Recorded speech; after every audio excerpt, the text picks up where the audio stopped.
Marco lived in a part of town where dreams often felt as cracked and worn as the sidewalks. Houses huddled close, their paint peeling like sunburnt skin. But even here, under the dim streetlights that flickered like dying stars, Marco had a dream that burned bright, running. Every morning, before the sun even thought about peeking over the horizon, Marco was up. His alarm, an old phone he'd found at a pawn shop, buzzed insistently at 4:30 a.m. He'd slip out of bed, careful not to wake his younger sister, Sophia, who slept soundly beside him. The small apartment was always cold, but Marco barely noticed. He pulled on his worn-out sneakers, the ones with holes patched up with duct tape, and a faded t-shirt. The streets were quiet then, save for the occasional rumbling of a distant truck. It was just Marco and the city, still asleep. He started slow, a gentle jog to warm up his muscles. The air was crisp and carried the scent of damp earth and something vaguely metallic from the nearby factory. As he ran, Marco focused on his breathing. In, out. In, out. He pictured himself gliding effortlessly, a swift, silent shadow. He ran past boarded-up storefronts and stray cats darting between garbage cans. He ran past the park where swings hung motionless, waiting for the day's children. Each stride was a small victory, a testament to his dedication. He pushed himself harder with each passing block. His breath came in ragged gasps, his legs burned, but he didn't stop. He imagined the finish line, the cheers of the crowd, even though he knew there weren't any yet, the feeling of triumph. Sometimes, a stray dog would join him for a block or two, its tail wagging furiously as it tried to keep pace. Marco would smile, a rare and precious thing. He wasn't entirely alone. His route took him along the river, its murky water reflecting the faint glow of the city lights. He'd pause for a moment, catching his breath, and look out at the water. It seemed to stretch on forever, like the possibilities in his own life. These early morning runs were more than just training, they were his escape, his meditation, his prayer. They were the only time he felt truly free, truly powerful. He was Marco, the runner, and in those moments, he was unstoppable. The world, with all its problems and disappointments, seemed to fade away, leaving only the rhythm of his feet hitting the pavement and the burning desire in his heart to be the best. He knew it wouldn't be easy, but he was ready to run. But as soon as the sun rose and Marco stepped through the doors of Northwood High, that feeling of being unstoppable vanished. The hallways were a different kind of race, one filled with whispers, shoves, and judging eyes. Marco wasn't invisible, not exactly. He was more like a ghost, seen but not acknowledged, present but not important. His clothes, often mended and always a little too small, marked him as an outsider. The worn-out sneakers that carried him through the pre-dawn streets were a source of ridicule here. "Hey, Marco. Did you find those shoes in the dumpster?" a voice would sneer as he walked past a group of boys near the lockers. It was usually Jake, the star quarterback, and his pack of followers. They always seemed to be waiting, ready to pounce. Marco would try to ignore them, to keep his head down and focus on getting to his first class. But the words stung, like tiny needles pricking his skin. He knew he couldn't afford new clothes, no matter how much he wanted them. His mom worked 2 jobs to keep a roof over their heads, and every penny counted. Inside the classroom, things weren't much better. The teachers, often overworked and underpaid, seemed to barely notice him. He sat in the back, trying to absorb the lessons, but it was hard to concentrate when he was constantly aware of the eyes on him, the whispers behind his back. He tried to participate, to raise his hand and answer questions, but his voice often got lost in the shuffle. And when he did speak, he sometimes stumbled over his words, self-conscious and unsure. During lunch, he usually ate alone, sitting at a table in the corner of the cafeteria. He'd bring a sandwich from home, usually peanut butter and jelly, and try to lose himself in a book. But even then, he could feel the stares, the whispers. One day, as he was walking to class, Jake and his friends cornered him. "Look at this guy," Jake said, shoving Marco against the lockers. Think he's gonna run away from his problems? Marco didn't say anything. He just stared at the ground, his face burning with shame. Maybe we should give him a head start, another boy said, laughing. They pushed him around for a few minutes, taunting him, before finally letting him go. Marco stumbled away, his heart pounding in his chest. He felt like he was suffocating, like the walls were closing in on him. That day, he almost didn't go for his afternoon run. The humiliation was too much to bear. But as he sat on the edge of his bed, staring at his worn-out sneakers, he remembered the feeling of freedom he experienced every morning. He remembered the way the wind felt on his face, the rhythm of his feet on the pavement. And he knew he couldn't give up. Running was the only thing that made him feel alive, the only thing that gave him hope. He laced up his shoes and stepped out into the street. Marco's training wasn't glamorous. He didn't have a fancy coach barking instructions, or access to a state-of-the-art gym. His gym was the city itself, its streets his treadmill, its parks his weight room. He relied on instinct, discipline, and a burning desire to improve. After his afternoon run, he'd head to the park. There, he would do push-ups and sit-ups, using a park bench as his makeshift equipment. He didn't know the proper form, but he did his best, pushing himself until his muscles screamed. One of his toughest workouts was hill repeats. There was a steep hill near the edge of town, overlooking the river. He'd run up that hill, as fast as he could, until his lungs burned and his legs felt like lead. Then, he'd jog slowly back down, catching his breath, before turning around and doing it again. He'd repeat this grueling exercise 10, sometimes 15 times. There were days when he wanted to quit, when the pain was too intense, when the taunts from school echoed in his head. But he wouldn't let himself. He'd picture his mom, working tirelessly at her 2 jobs, sacrificing everything for him and Sophia. He'd picture Sophia, looking up to him, believing in him. He couldn't let them down. He also used unconventional methods to build strength. He'd fill old milk jugs with water and use them as weights, lifting them until his arms trembled. He'd run with rocks in his backpack to increase the resistance. He was resourceful, creative, determined to make the most of what he had. Nutrition was another challenge. They couldn't afford expensive protein shakes or energy bars. His diet consisted mainly of simple, inexpensive foods, rice, beans, eggs, and whatever fruits and vegetables were on sale at the local market. He knew it wasn't ideal, but he made it work. He studied running techniques online, watching videos of professional athletes, trying to emulate their form. He learned about pacing, stride length, and breathing exercises. He devoured every article he could find, absorbing every piece of information like a sponge. Sometimes, after a particularly hard workout, he'd collapse on the grass, exhausted but satisfied. He'd look up at the sky, watching the clouds drift by, and dream of a better future. A future where he could run without worrying about his shoes, where he could eat healthy meals, where he could finally silence the voices that told him he wasn't good enough. He knew it would take hard work, dedication, and a little bit of luck, but he was ready to fight for it. He was ready to run. Amidst the challenges and loneliness, there was one glimmer of light in Marco's life, Mr. Rodriguez. Mr. Rodriguez was the school janitor, a kind, older man with a warm smile and eyes that seemed to hold a lifetime of stories. He'd been a track star in his youth, a fact Marco discovered quite by accident. One afternoon, as Marco was finishing his makeshift workout in the park, Mr. Rodriguez shuffled by, pushing his cleaning cart.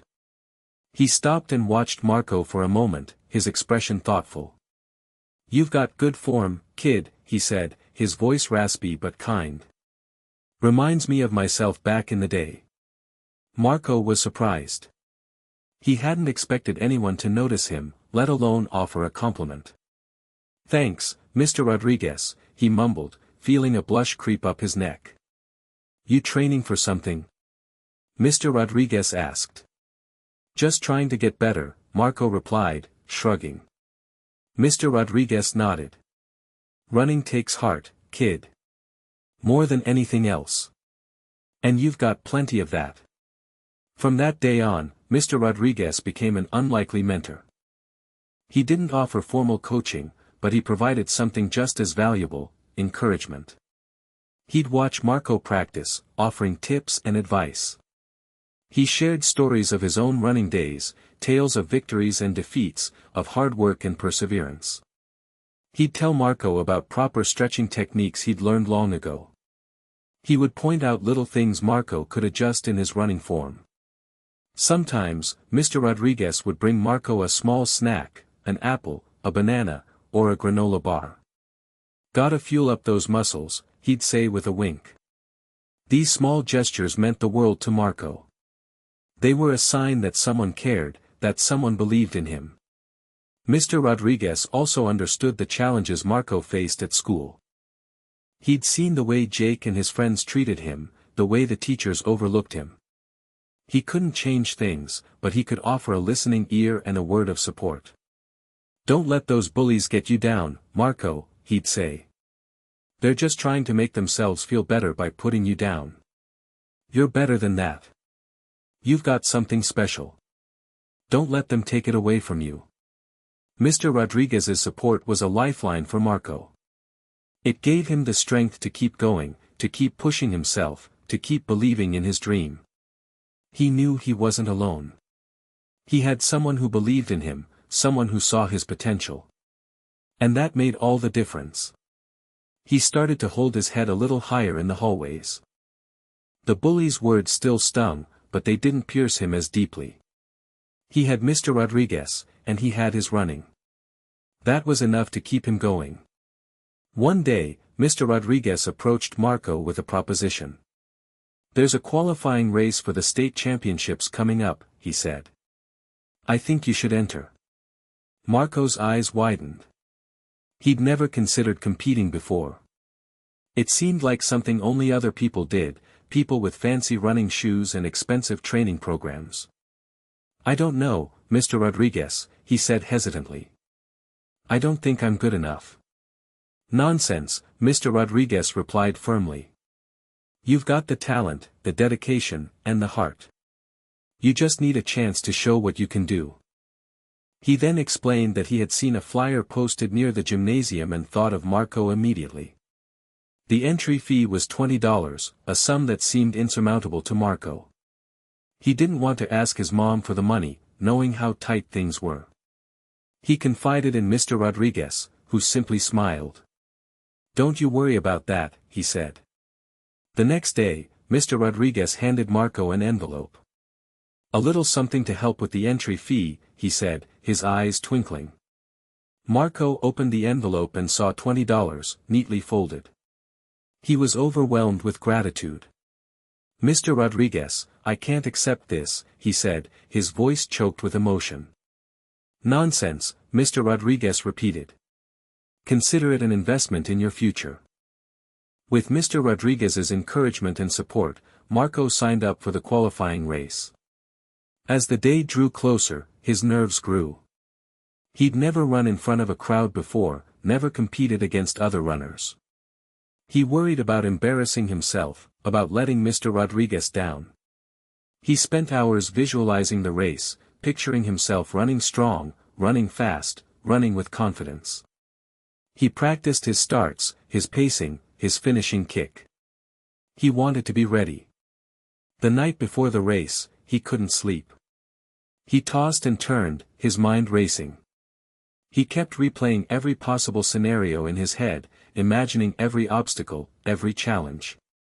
He finally drifted off to sleep, but his dreams were filled with runners, cheering crowds, and a finish line that seemed miles away. When he woke up the next morning, he felt exhausted but determined. He ate a simple breakfast of oatmeal and a banana, laced up his worn-out sneakers, and headed to the track. He remembered Mr. Rodriguez's words, "Running takes heart, kid." More than anything else. He took a deep breath and prepared to race. It was time to see if his heart was enough. It was time to run. The track was buzzing with activity. Runners stretched, coaches shouted instructions, and the air crackled with nervous energy. Marco felt a knot in his stomach. He'd never seen so many athletes in one place before. They all looked so professional, so confident. He spotted Jake, the quarterback, laughing with his friends near the starting line. Jake saw him too, and a smirk spread across his face.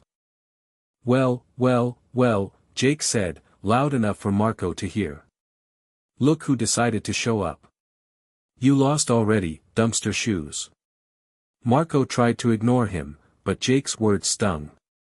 He felt his confidence waver. He looked around for Mr. Rodriguez, but he didn't see him. He was alone.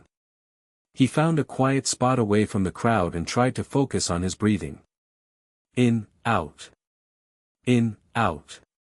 He closed his eyes and pictured his morning runs, the feeling of freedom, the rhythm of his feet on the pavement.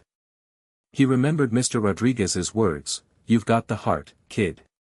The announcer called the runners to the starting line. Marco took his place, his legs trembling. He glanced at the other runners, trying to appear calm and confident, even though he felt anything but. The starting gun fired, and the runners surged forward.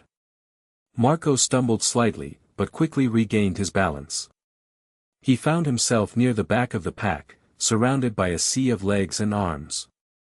He tried to settle into a comfortable pace, but the other runners were pushing hard. He felt himself getting jostled and bumped, struggling to find his rhythm. He could hear the crowd cheering, but their voices seemed distant and muffled. He focused on the runner in front of him, trying to stay close, to use him as a guide. But the runner started to pull away, and Marco felt himself falling behind. Doubt crept into his mind. Maybe Jake was right. Maybe he didn't belong here. Then, he saw Mr. Rodriguez standing near the edge of the track, waving and shouting encouragement. "You got this, Marco," he yelled. "Believe in yourself." Marco's heart soared. He wasn't alone after all. He had Mr. Rodriguez, and he had his dream. He dug deep, finding a new surge of energy. He pushed himself harder, closing the gap between him and the runner in front. He started to pass runners, one by one. He felt the burn in his lungs, the ache in his legs, but he didn't stop. He kept pushing, kept striving, kept believing. As he rounded the final turn, he saw the finish line in sight. He could hear the crowd cheering louder now, their voices growing more distinct. He summoned every ounce of strength he had left and sprinted towards the finish line. He crossed the line, gasping for air, his body aching. He didn't know where he had placed. He just knew that he had given it his all. He had run his heart out. He looked around for Mr. Rodriguez, his heart pounding with anticipation. Before he could find Mr. Rodriguez, an announcer's voice boomed over the loudspeaker. "And the winner of the state qualifying race. Marco Rodriguez." Marco froze. He couldn't believe his ears. He looked around, bewildered, as the crowd erupted in applause. People were pointing at him, cheering his name. He saw Mr. Rodriguez pushing his way through the crowd, a huge grin on his face. "I knew you could do it, kid," Mr. Rodriguez exclaimed, clapping Marco on the back. "I always knew." Marco was still in shock. He had won. He, Marco Rodriguez, the kid with the dumpster shoes, had actually won. It felt surreal, like a dream. Jake and his friends stood nearby, their mouths agape. The smirk was gone from Jake's face, replaced by an expression of disbelief. Reporters swarmed Marco, shoving microphones in his face, firing questions at him. "How did you do it? What's your secret? What are your plans for the state championships?" Marco stammered, unsure of what to say. He'd never experienced anything like this before. He looked at Mr. Rodriguez for guidance, and Mr. Rodriguez gave him a reassuring nod. "I just ran my best," Marco said, his voice trembling slightly. "I just gave it everything I had." The victory was a turning point. Suddenly, Marco wasn't invisible anymore. He was a hero, an inspiration. His classmates, even the ones who had bullied him, were now congratulating him. The teachers, who had once overlooked him, were now praising his hard work and dedication. The local newspaper ran a story about him, highlighting his humble background and his incredible achievement. People in the community started to recognize him, offering words of encouragement and support. Even his mom and sister couldn't believe it. Sophia proudly displayed his medal on their small kitchen table. His mom, usually exhausted from her 2 jobs, had a sparkle in her eyes he hadn't seen in years. But amidst all the attention and accolades, Marco remained grounded. He knew that this was just the beginning. He knew that the state championships would be even tougher. He knew that he had to keep training, keep pushing himself, keep believing in his dream. He also knew that he couldn't have done it without Mr. Rodriguez. He made sure to thank him every day, expressing his gratitude for his unwavering support. Mr. Rodriguez just smiled and said, "You did it all yourself, Marco. I just gave you a little push." The victory had changed Marco's life. It had given him confidence, hope, and a sense of purpose. He was no longer just the kid from the wrong side of the tracks. He was Marco Rodriguez, the runner, and he was ready to take on the world. It was a new race, and he was ready to run it.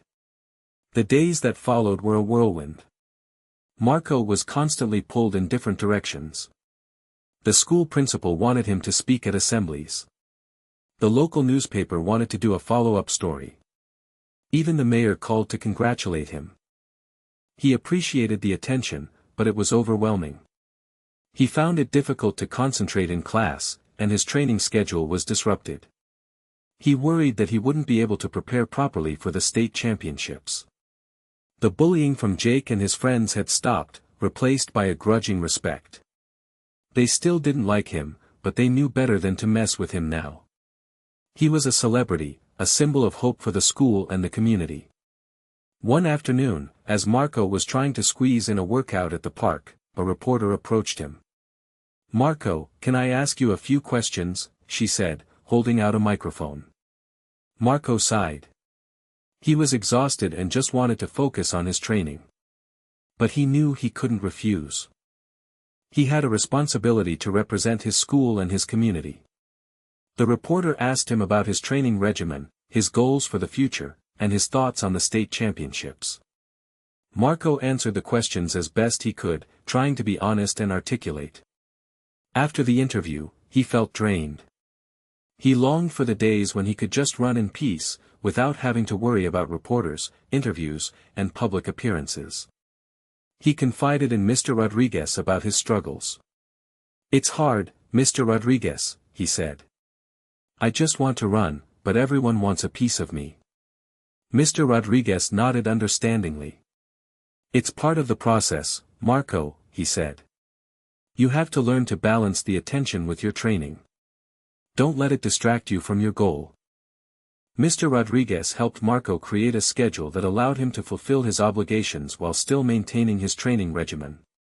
He also taught him how to deal with the pressure and the expectations. "Remember why you're doing this, Marco," Mr. Rodriguez said. "You're not just running for yourself. You're running for your family, your community, and everyone who believes in you." With Mr. Rodriguez's guidance, Marco learned to manage the attention and the pressure. He realized that he could use his newfound platform to inspire others, to show them that anything is possible with hard work and dedication. He found a way to turn the challenges into opportunities. The road was still long, but he could see the finish line. And he knew he could reach it. With the state championships looming, Marco's training intensified. The school, recognizing his potential, stepped up its support. They provided him with new running shoes, a set of training clothes, and access to the school gym. They even found a volunteer coach, a former marathon runner named Ms. Evans, to help him refine his technique. Ms. Evans was a no-nonsense woman with a passion for running. She immediately saw Marco's talent and his unwavering dedication. She worked with him on his stride, his pacing, and his strength training. She pushed him harder than he'd ever been pushed before, but she also encouraged him and believed in him.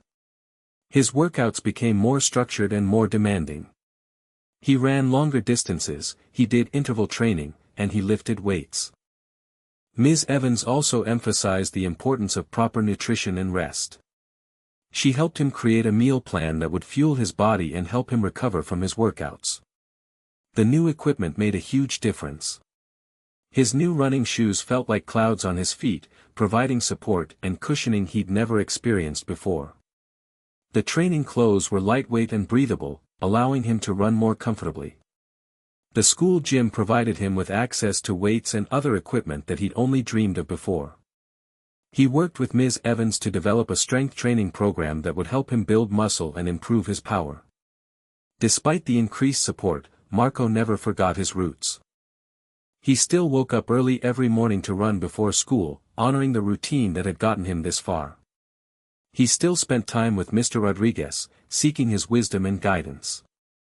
The pressure to perform at the state championships was immense, but Marco remained focused. He knew that he had to stay disciplined, stay committed, and keep believing in himself. Ms. Evans organized practice races with runners from other schools to give Marco experience competing against tougher competition. He learned valuable lessons from these races, identifying his strengths and weaknesses. He also spent time visualizing the state championships, picturing himself running strong, running fast, and crossing the finish line victorious.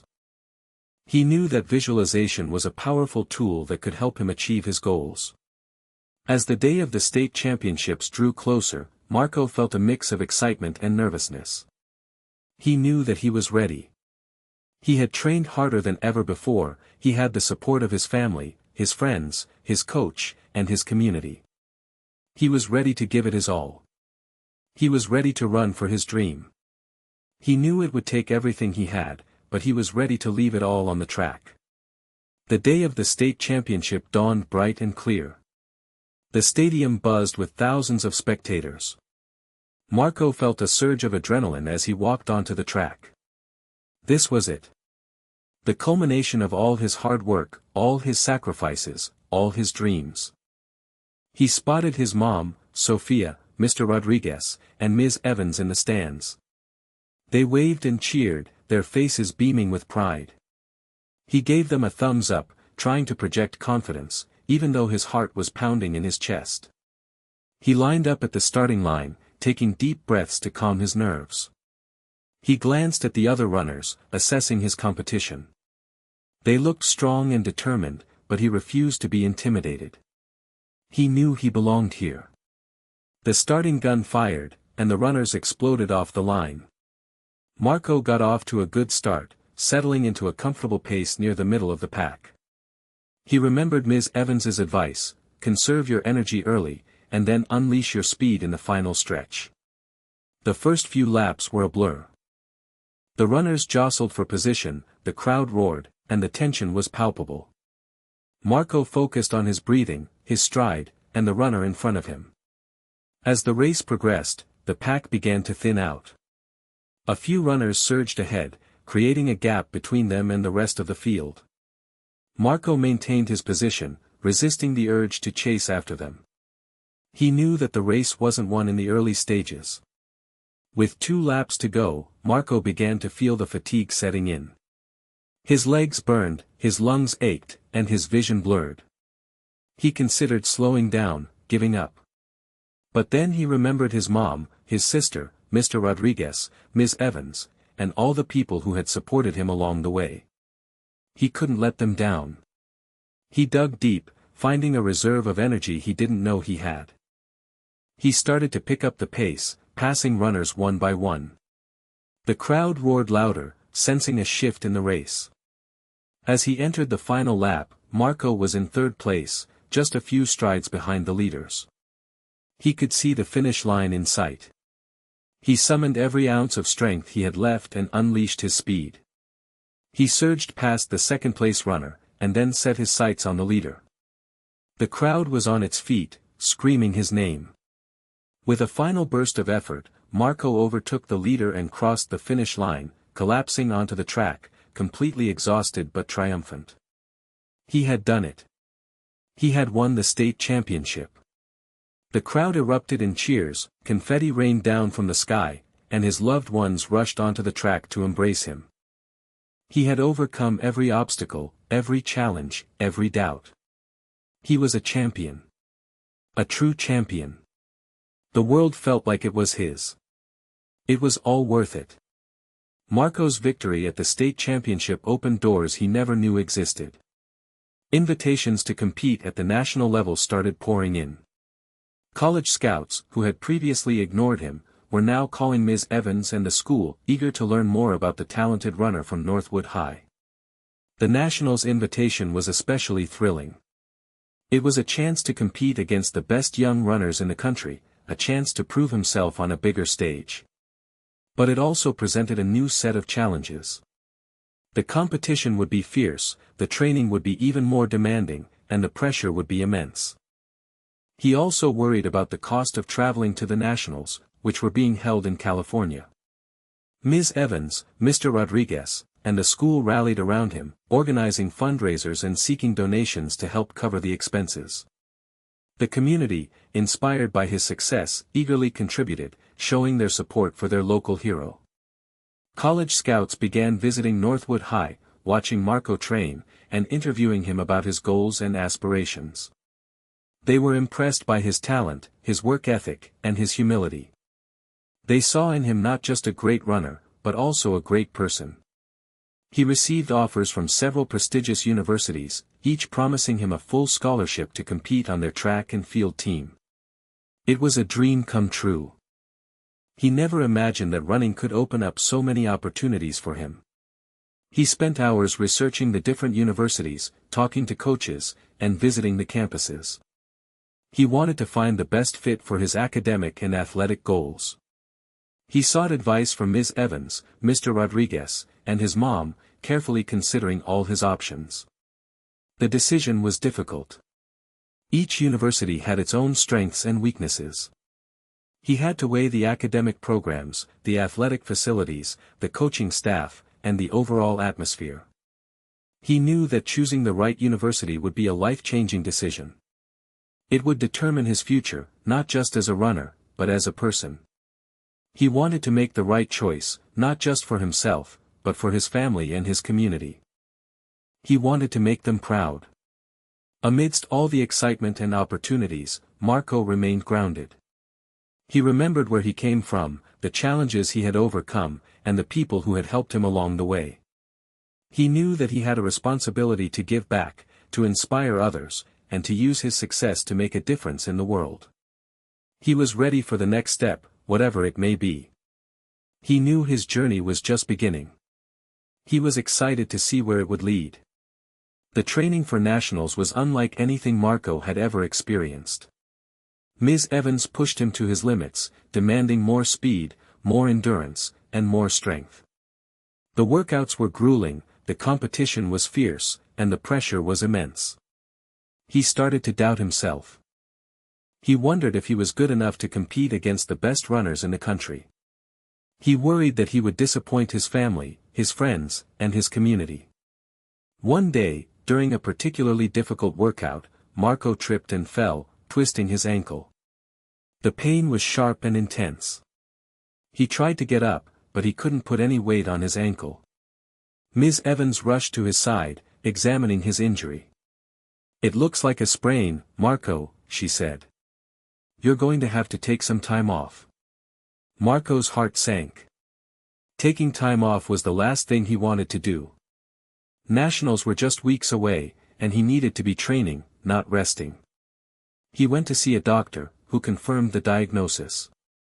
"You need to stay off your ankle for at least 2 weeks, the doctor said.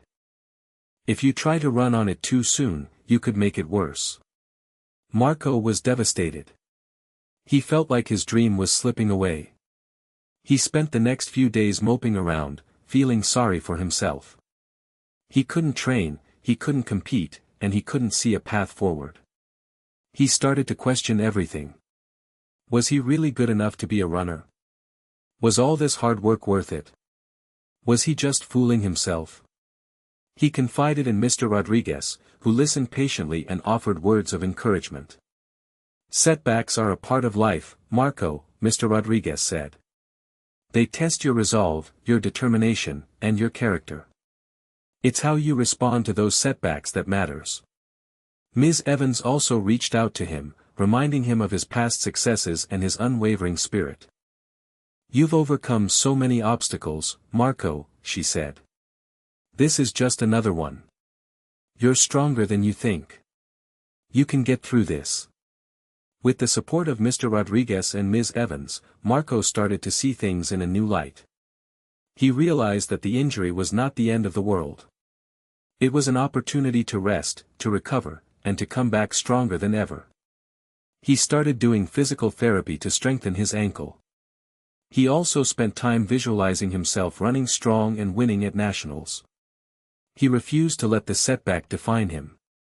He was still Marco Rodriguez, the runner, and he was still determined to achieve his dream.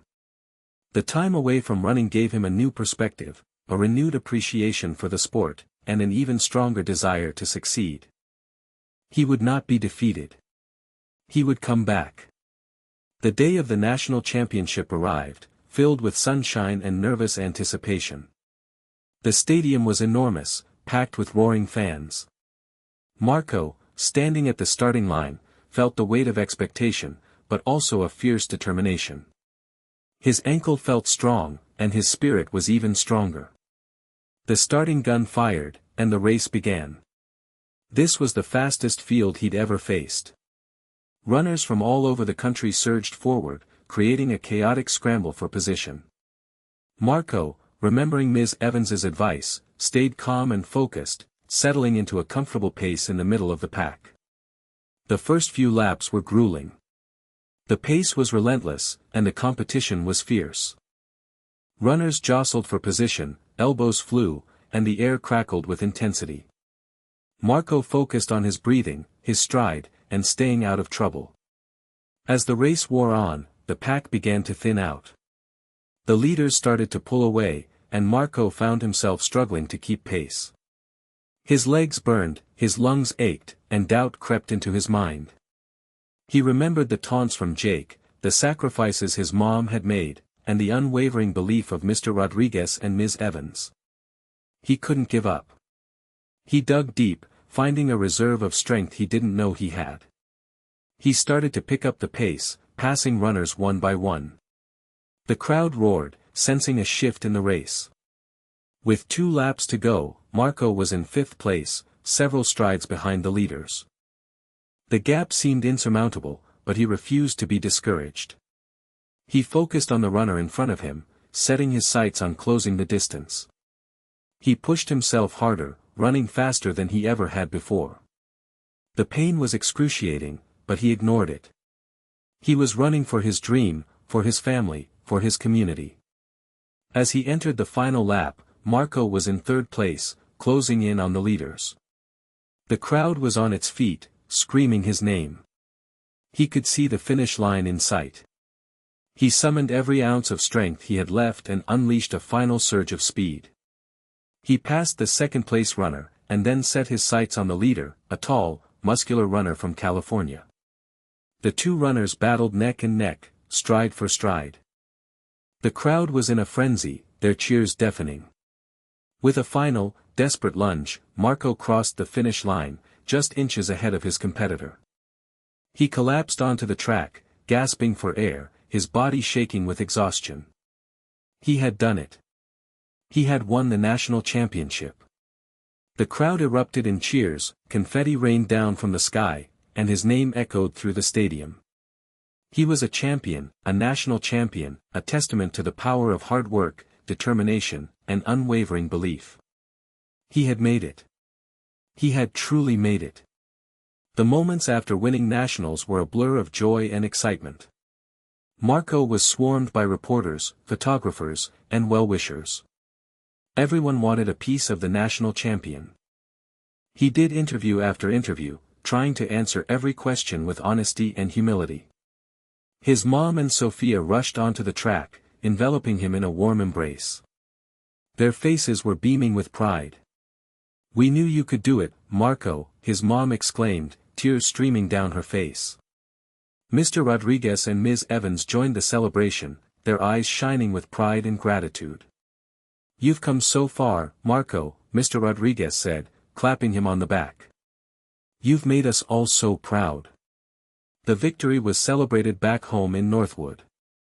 The school threw a parade in his honor, the mayor presented him with a key to the city, and the local newspaper ran a special edition dedicated to his achievements. His humble neighborhood erupted in celebration.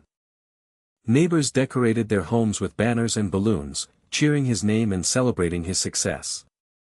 He was their hero, their inspiration, their proof that anything is possible with hard work and determination. The win at nationals amplified the interest from college scouts. Now, every top university in the country was vying for his attention. He had his pick of the best academic and athletic programs in the nation. He spent weeks carefully considering his options, weighing the pros and cons of each university. He talked to coaches, professors, and current students, trying to get a sense of what each school had to offer. He knew that choosing the right university would be a life-changing decision. It would determine his future, not just as a runner, but as a person. He wanted to make the right choice, not just for himself, but for his family and his community. He eventually narrowed down his list to 3 universities, each with its own unique strengths. He visited each campus one last time, trying to get a feel for the atmosphere and the people. After much deliberation, he made his decision. He chose Stanford University, a prestigious institution known for its academic excellence and its strong track and field program. He felt that Stanford was the best fit for his goals and his aspirations. He announced his decision at a press conference, thanking his family, his friends, his coaches, and his community for their unwavering support. He promised to work hard, to represent them well, and to make them proud. He was ready for the next chapter of his life, a chapter filled with new challenges, new opportunities, and new dreams. He was ready to run towards his future. The weeks leading up to his departure for Stanford were bittersweet. Marco was excited to start this new chapter of his life, but he was also sad to leave behind his family, his friends, and his community. He spent as much time as possible with his mom and Sophia, helping them around the house, sharing meals, and reminiscing about old times. He promised them that he would come home often and that he would always be there for them. He also spent time with Mr. Rodriguez and Ms. Evans, thanking them for their unwavering support and guidance. He knew that he wouldn't be where he was today without them.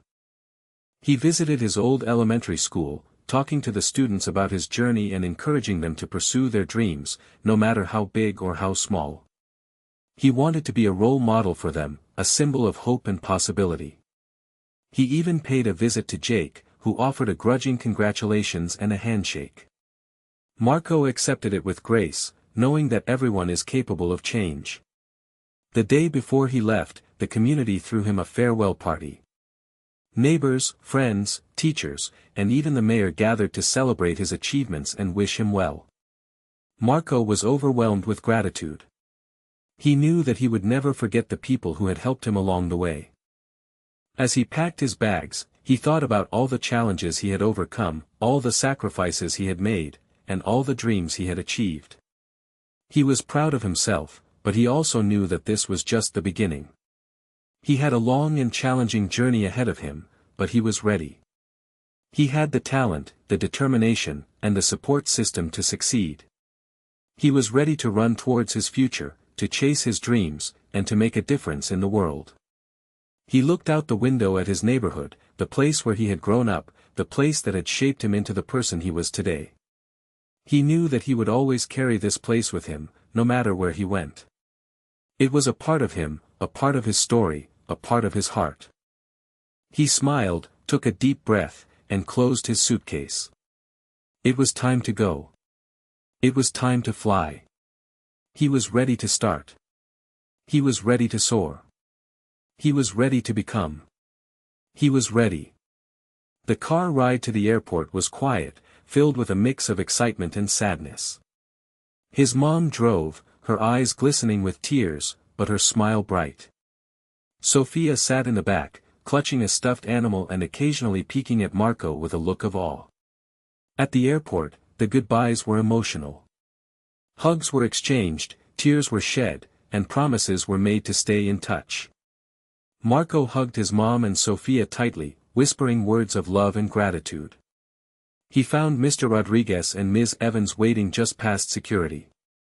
Mr. Rodriguez clapped him on the shoulder and Ms. Evans gave him a quick, but firm hug. "Remember everything we taught you, Marco," Ms. Evans said. "And never give up on your dreams. And never forget where you came from," Mr. Rodriguez added, his eyes twinkling. As Marco walked through the gate, he turned back one last time, waving to his family, his friends, and his community. Their faces were etched in his memory, their love etched in his heart. He boarded the plane and found his seat near the window. As the plane taxied down the runway, he looked out at the city, at his neighborhood, at the place where his journey had begun. He saw the cracked sidewalks, the peeling paint, and the boarded-up storefronts. But he also saw the resilience, the determination, and the hope that resided within the hearts of the people who lived there. He thought about his mom, working tirelessly to provide for him and Sofia. He thought about Mr. Rodriguez, offering his guidance and support. He thought about Ms. Evans, pushing him to his limits and believing in his potential. He knew that he wouldn't be where he was today without them. He owed them everything. As the plane soared into the sky, Marco looked down at his neighborhood one last time. He felt a surge of gratitude for the challenges he had overcome, for the lessons he had learned, and for the people who had helped him along the way. He knew that he would never forget his roots. He would always carry this place with him, no matter where he went. It was a part of him, a part of his story, a part of his heart. He smiled, took a deep breath, and closed his eyes. He was ready to embrace his future, to chase his dreams, and to make a difference in the world. Back in Northwood, the news of Marco's success spread like wildfire. He became a symbol of hope for the community, a living testament to the power of hard work, determination, and unwavering belief. Kids started running in the streets, emulating his form, dreaming of their own victories. The school started a track and field program, inspired by his achievements. The community rallied together, supporting the program and encouraging the students to pursue their dreams. Marco's story became a legend, a story that would be told and retold for generations to come. It was a story of a kid from a poor neighborhood who dared to dream big, who refused to give up, and who ultimately achieved his goals. It was a story that proved that anything is possible, if you just believe in yourself and never stop running. It was Marco's story, but it was also the story of Northwood, the story of a community that dared to hope, dared to believe, and dared to run towards a better future. The end.